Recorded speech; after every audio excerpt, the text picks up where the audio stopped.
Вы смотрите итоги дня на телеканале Якутия-24. В студии Валерия Наумова. Здравствуйте. В начале об основных темах этого выпуска. На территории Харинского наслега Алекминского района введен режим чрезвычайной ситуации. Из Якутска отправлено воздушное судно Ми-8 в составе группы взрывников с 1,5 тоннами взрывчатых материалов. Вопросы, касающиеся итогов прошедшего года на посту главы и дальнейших планов по самым актуальным и острым темам. В Нерюнгри состоялась пресс-конференция с главой района Романом Щегельником. Уникальный историко-культурный проект. В столице республики стартовали автобусные экскурсии под названием «Не хлебом единым». Наш корреспондент поделится впечатлениями от иммерсивной экскурсии. Все, кто когда-то носил на шее красный галстук и вскидывал руку в пионерском салюте. Вековой юбилей отмечают пионеры. Расскажем, чем сегодня занимаются современные пионеры. Спортсмены из Туниса, Замбии, Конго, Того и Центральной Африканской Республики готовы покорить Якутский помост. Продолжаются отборочные этапы для участия на чемпионате мира, который пройдет в Якутске. 19 мая распоряжением исполняющего обязанности главы Харинского наслега Алекминского района на территории наслега введен режим чрезвычайной ситуации. Уровень воды составляет 1171 сантиметр, при критическом уровне 1000 сантиметров. В зону подтопления попало 19 дворовых территорий и 16 частных домов. В превентивных целях отселены жильцы из 16 домов по родственникам и знакомым. Также в селе Льдина повредил опору электроснабжения. Персонал Алекминского энергорайона западных электрических сетей ограничил электроснабжение 25 подтопленных частных домов. Из Якутска в Алекминский район отправлено воздушное судно Ми-8 с рабочей группой. В составе специалисты МЧС России, службы спасения республики и группа взрывников с 1,5 тоннами взрывчатых материалов. На территории города Алекминск в связи с повышением уровня воды на реке Лени и речке Алайка объявлен режим повышенной готовности. Об этом в социальных сетях муниципального образования сообщил глава города Сергей Щебляков.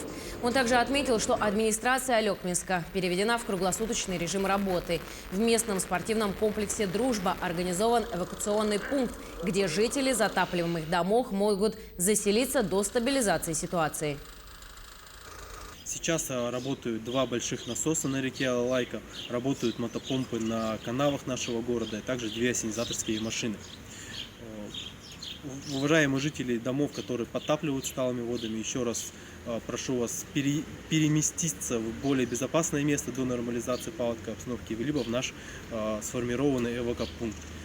Сейчас специалисты будут разъезжать и выдавать уведомления с контактными данными.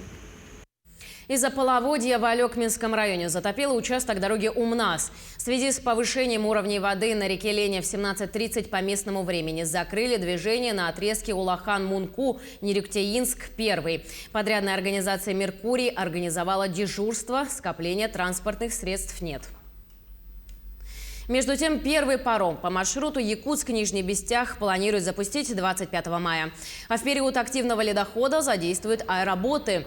В этот период тарифы на переправу увеличат до 3000 рублей. По прогнозу, ледоход на реке Лени в районе Якутска ожидается 21-22 мая. Сразу после прохождения ледохода в навигацию выйдут паромы и скоростные суда. Первый рейс паромов намечен на 25 мая. Кроме того, в период активного ледохода в республике начнут использовать вертолеты авиакомпании «Полярные авиалинии». К другим темам. В Нерюнгри состоялась пресс-конференция с главой района Романом Щегельником. Представители прессы задали вопросы, касающиеся итогов прошедшего года на посту главы и дальнейших планов по самым актуальным и острым темам, волнующих нерюнгринцев. Первое, на что обратили внимание журналисты, это большие кадровые перемены в администрации района. Темп работы, заданный главой, выдержали не все, поэтому новая сформированная команда – это люди, способные быстро реагировать на перемены и оперативно решать поставленные задачи. Были озвучены самые проблемные сферы, которые требуют особого внимания. Да, сразу сходу говорю, что самая большая проблема – это у нас здравоохранение сходу и благоустройство нашей территории. Вот эти 2 направления, под благоустройством я имею в виду и дороги, да, и содержание внутри дворовых территорий и мест общего посещения, там, парков, парковые зоны и так далее. Я вот про это говорю. Болевые точки поселений тоже хорошо известны, и им предстоит уделить особое внимание. Так, в Чульмане это закрытие школ, в Серебряном Бару состояние Дома культуры Якутия, в Беркаките спортзал «Локомотив», в Иенгре проблемы с отоплением села, в Золотинке ремонт зданий и состояние очистных сооружений, в самом отдаленном Хане нехватка жилья для того, чтобы привлечь специалистов в различных областях. Общая тема, которая требует внимания, это здание так называемых торгово-офисных центров. Здания, похожие на Рейхстаг, да, где-то 10 мая, которые стоят, непонятно что, вот они абсолютно не ухожены, они все, как обычно, в центре поселка расположены. И вот мы сейчас уже с глав собрали, я понимаю, надо им помочь будет обязательно. Виды работ, которые необходимо проводить, да, это фасады обшить, и внутрянку отремонтировать, систему отопления и так далее. Это естественные места притяжения, там очень много торговли у них, там, в общем, там постоянно люди, и поэтому точно люди должны ходить. Хорошие, отремонтированные, красивые здания. Рассказал глава о Совете градообразующих предприятий, который создан совсем недавно. Сейчас уже подписаны соглашения социально-экономического сотрудничества с компанией «Колмар», «Эльгауголь» и «Антрацит Инвест». В рамках Совета мне очень хочется, чтобы эти предприятия по-настоящему включились в жизнь, значит, нашего района. И с помощью их мы все-таки смогли, с помощью их денег, их финансирования мы смогли построить какие-то такие очень значимые объекты. В плановом режиме продолжаются работы по ремонту дорог, строительству здания аэропорта, строительству квартала «Р», переселению из аварийного и ветхого жилья, модернизации Нерюнгринской ГРЭС. Благодаря налаженному взаимодействию с главой республики и министерствами все вопросы развития района и дальше будут решаться планомерно и оперативно. Ирина Кичигина, Захар Головин, Нерюнгри. Не женское дело слесаря Марии Шитовой. В котлотурбинном цехе девушка занимается совершенно не женским делом. Она работает слесарем. Коллектив ценит молодого специалиста. В Якутскэнерго Мария уже 4-й год. И что самое интересное, девушка не только справляется со своими обязанностями, ей очень нравится ее работа. Ульяна Шагина съездила на ГРЭС-1, чтобы воочию увидеть разводной ключ в руке слесаря Шитовой. Это самый важный инструмент для любого слесаря – разводной ключ. Единственная женщина-слесарь в котлотурбинном цехе номер 1 за всю историю существования цеха Мария Шитова смогла доказать, что нет профессий, с которыми бы не справилась даже такая хрупкая девушка, как она. Обслуживаем оборудование электростанции, то есть постоянные обходы, осмотры оборудования. И там ключи достаточно тяжелые бывает, тоже приходится носить. И там масло сливать бывает тоже тяжелое. За 4 года работы она привыкла ко всему – и к климату, и к специфике своей работы. В Якутию Мария приехала из Мордовии. Вначале студенткой по программе обмена. Затем и вовсе осталась. Работа на ГРЭСе нелегкая. Дежурная смена длится 12 часов при таком высоком шуме котлов. Первые 2 года было сложно было привыкать. И я приехала с Республики Мордовия, было сложно привыкать и к климату, и вообще к работе. Но у нас слаженный, дружный коллектив, и помогает, поддерживает. Должность оперативного персонала сверхответственная, поэтому полагаться на волю случая или помощь коллег-мужчин в этом деле не стоит. И Мария это прекрасно понимает. Но в первый рабочий день Мария, конечно же, смогла их удивить. Все удивились этому. То, что девушка и оперативник, тем более в смену работает. Человека узнали, обучили, и, как оказалось, то, что нормально. Переезд в суровую Якутию самой первой поддержала родной человек – бабушка. Да и родители были не против. Знали, нежная и одновременно сильная дочка не пропадет. Как бы она была, наоборот, даже за то, что я переезжаю, потому что это в другом городе все равно легче приспособиться к жизни. Планы у слесаря Шитовой большие. Сейчас девушка идет на повышение и учится на машиниста газотурбинной установки. Это здесь же, но сидеть она уже будет за пультом управления. Ну, она обучается, всему этому обучают. Первый пуск у нее уже прошел, то есть пустила машину она хорошо, справилась отлично, замечаний к ней не было. Не знаю, как Мария поздравляет своих коллег-мужчин с Днем защитника Отечества, ведь она одна. Но вот 8 марта уже 5-й год отмечают здесь с удовольствием, чем раньше не могли похвастаться. Мария полюбила не только свою профессию, но и Якутию и не собирается уезжать. Ведь вправду говорят, север затягивает надолго. Ульяна Шагина, Георгий Григорьев, Якутск. В Центре опережающей профессиональной подготовки состоялось торжественное вручение свидетельств о профессии рабочего выпускникам флагманского проекта «Передвижной учебно-строительный комбинат «Пуск». Первых выпускников проекта поздравил председатель правительства республики Андрей Тарасенко. Проект «Пуск» запустили прошлой весной. Он ориентирован на обучение местных жителей рабочим профессиям. В отличие от других учреждений, обучающимся не нужно никуда выезжать. Во время практики и экзаменов в район приезжает автобус с необходимым оборудованием и материалами в сопровождении мастеров обучения. Пилотный проект в прошлом году стартовал в Горном Улусе республики. Тогда обучение прошли 16 человек. В текущем году немножко расширили круг профессий. Сегодня получают сертификаты по специальности сварщик и бетонщик.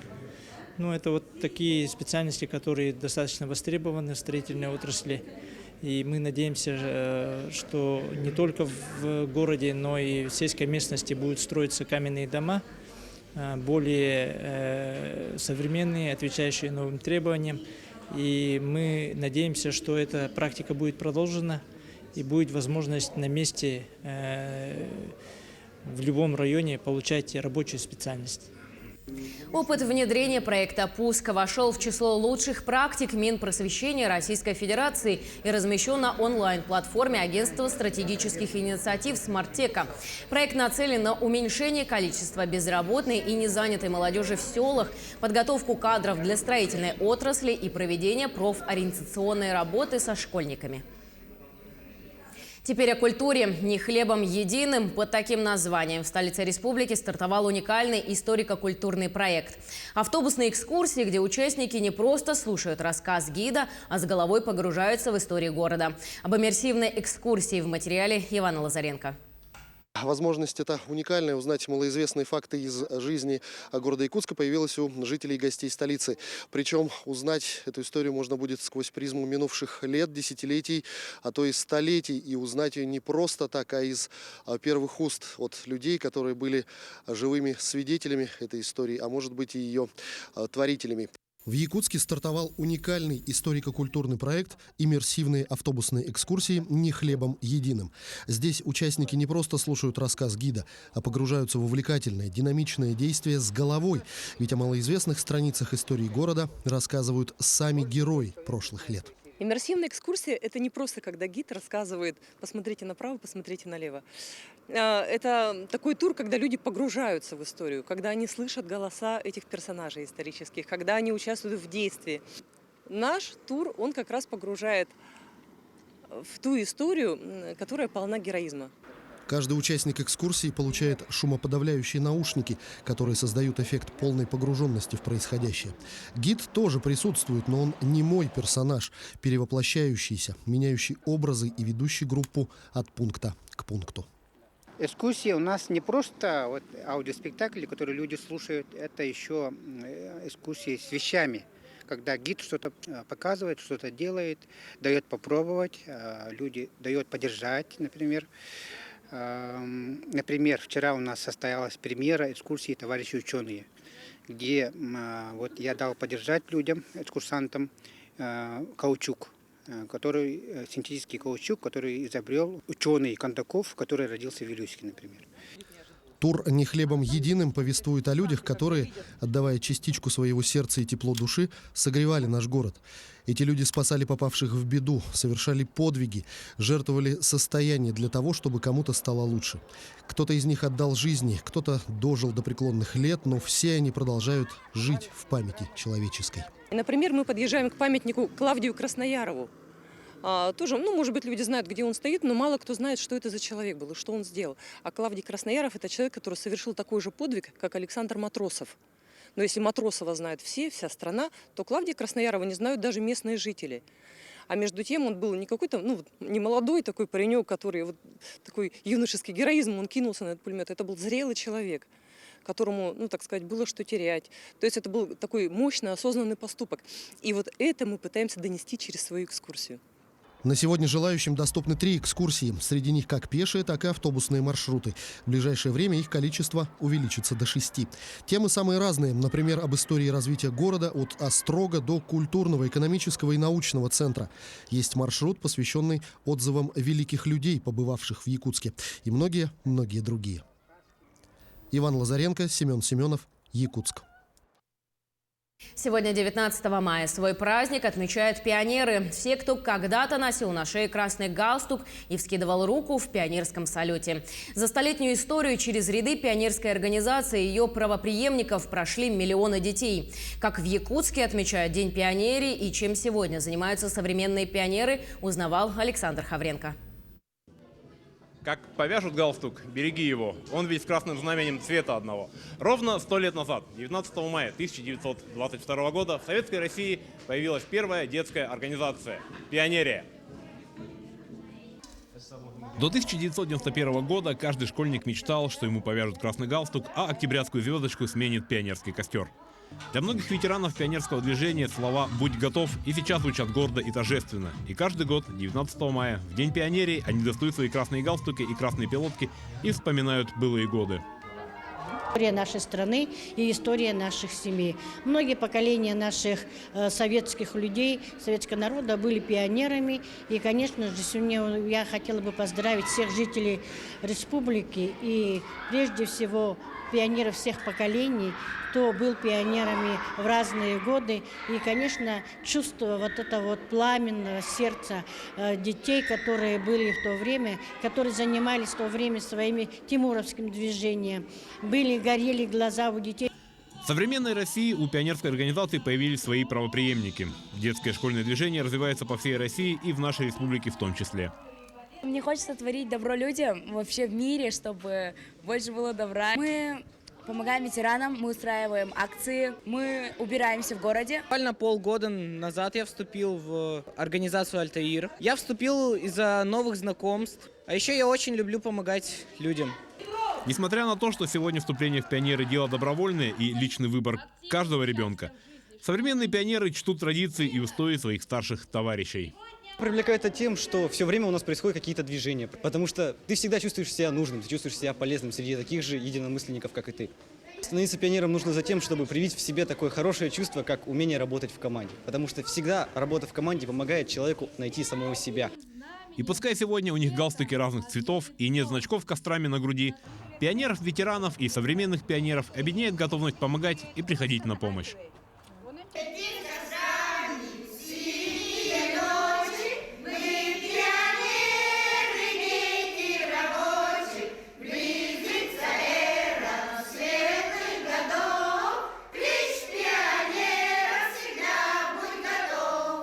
Александр Хавренко, Георгий Григорьев, Якутск. В Алдане тоже не обошли стороной знаменательную дату. Там местные школьники принесли торжественную клятву продолжать незыблемые традиции пионерии. Тему продолжит Татьяна Вахнина. Почетное право носить красные галстуки получили 7 алданских школьников. Торжественное посвящение отличников и активистов в пионеры состоялось на праздновании Дня пионерии.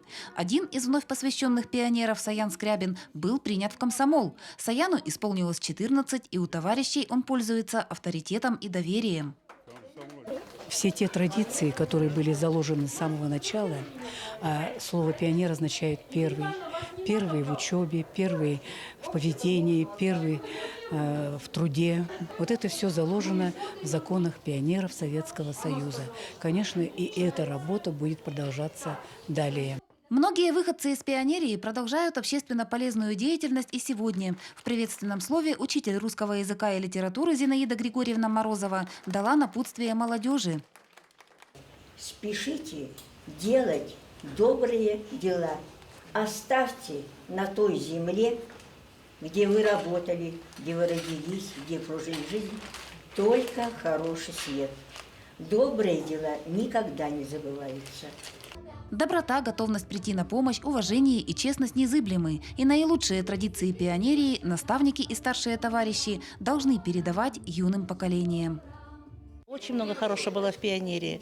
И надо немного хотя бы в другом виде, но все-таки возродить. Я бы хотела бы этого, чтобы у ребят была какая-то действительно организация, которая помогала им на правильный путь направляться. В качестве почетных гостей на празднике присутствовали жители города, чья пионерская юность была сопряжена с колоссальной активностью и наивысшими достижениями. И каждый гость с необычайной теплотой вспоминал ту волнительную линейку, на которой много лет назад его вместе с товарищами принимали в пионеры.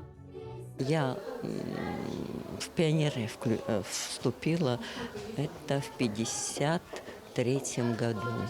Как раз умер Сталин, и вот мы стояли, как сказать, в карауле. По завершении торжественной части гости отправились в путешествие по страницам пионерии. Вояж обещал не только удовольствие. От участников требовалась находчивость с некоторой долей серьезности. Каждому звену предстояло подготовить сказочное представление, выпустить стенгазету и, конечно, разучить речевки. Пионерский наш отряд! Сильные, смелые, ловкие, умелые! Пионеры разных поколений отмечают особую значимость того факта, что столетие образования всесоюзной организации совпало с юбилеем Якутской АССР. Две великие даты предваряют третью. В следующем году исполнится 100 лет Алдану. Татьяна Вахнина, Георгий Баранов, Алдан. В Центре спортивной подготовки «Триумф» прошел благотворительный концерт «Block and Voice». Мероприятие прошло в рамках проекта «Поколение М» комплексной благотворительной программы. Ее главная идея – развитие творческо-интеллектуальных способностей детей из регионов России и помощь в лечении тяжелобольных детей. Так, на виртуальных творческих площадках проекта дети могут принять участие в конкурсах, онлайн-мастер-классах и интерактивных упражнениях от российских звезд. При этом в творческую группу программы проходят более 150 признанных мастеров, а победители конкурсов получают возможность пройти стажировку в Москве, выйти на большую сцену вместе со звездами и многое другое. Музыкальное шоу «Поколение М» Block and Voice – это уже второй концерт в Якутии. В прошлый раз, в 2017 году, мы собрали полный зал «Триумфа». Сегодня рассчитываем тоже на аншлаг. Сегодня на сцене выступят блогеры, вокалисты, актеры, музыканты, ребята популярных, участники популярных телешоу, которые будут петь, танцевать, проводить интерактивы с залом и много всего интересного. И в завершение о спорте. Уже через несколько дней в столице Монголии Улан-Баторе состоится чемпионат страны по масс-рестлингу. Он является отборочным этапом для участия на чемпионате мира, который пройдет уже этим летом в Якутске.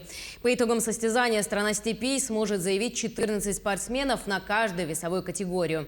Ранее в бразильском городе Сан-Паулу также состоялся отбор континентального уровня. Спортсмены из Туниса, Замбии, Конго, Того и Центральной Африканской Республики готовы покорить якутский помост. Напомним, 4-й чемпионат мира по масс-рестлингу пройдет в конце июня в Якутске. Также в столице республики пройдут соревнования за звание победителя в абсолютной весовой категории. В Монголии масс-рестлинг развивается с самого начала, как мы начали распространять его по всему миру. И отборочный чемпионат Монголии является одним из завершающих в наших странах. На чемпионат мира заявили свое участие более 40 стран, половина из них члены нашей организации, половина будет представлена студенческой молодежью, членами Всемирной студенческой лиги. А в Ленске в течение 3 дней будут проходить районные соревнования по легкой атлетике. Желающих принять участие оказалось достаточно много. Более 200 учеников со всех школ города. Также приехали ребята из Наслега. Первый день соревнований прошел на стадионе «Алмаз». Более подробно в нашем сюжете. Теплый солнечный день пришелся как нельзя кстати. Настроение благодаря хорошей погоде у участников соревнований было отличное. Начало спортивного мероприятия было намечено на 3 часа дня, но спортсмены пришли заранее, чтобы успеть пробежать круг перед началом и немного размяться. Я бегу круг, и настроение очень хорошее. Думаю, займу хоть какое-нибудь место. Скажи, круг, а сколько круг это? 400 метров. Алексей Савельев бежал в 4-ке, прибежал первым. Немного переведя дух, поделился с нами своими впечатлениями. Первый раз пробежал неудачно, упал. А сейчас было трудно. Больше ничего. Соперники сильные оказались, да? Да, соперники сильные. Соперники действительно сильные. Алексей и Анастасия не посещают секцию легкой атлетики. Ребята просто решили попробовать свои силы в состязании. И нужно сказать, что у них неплохие результаты.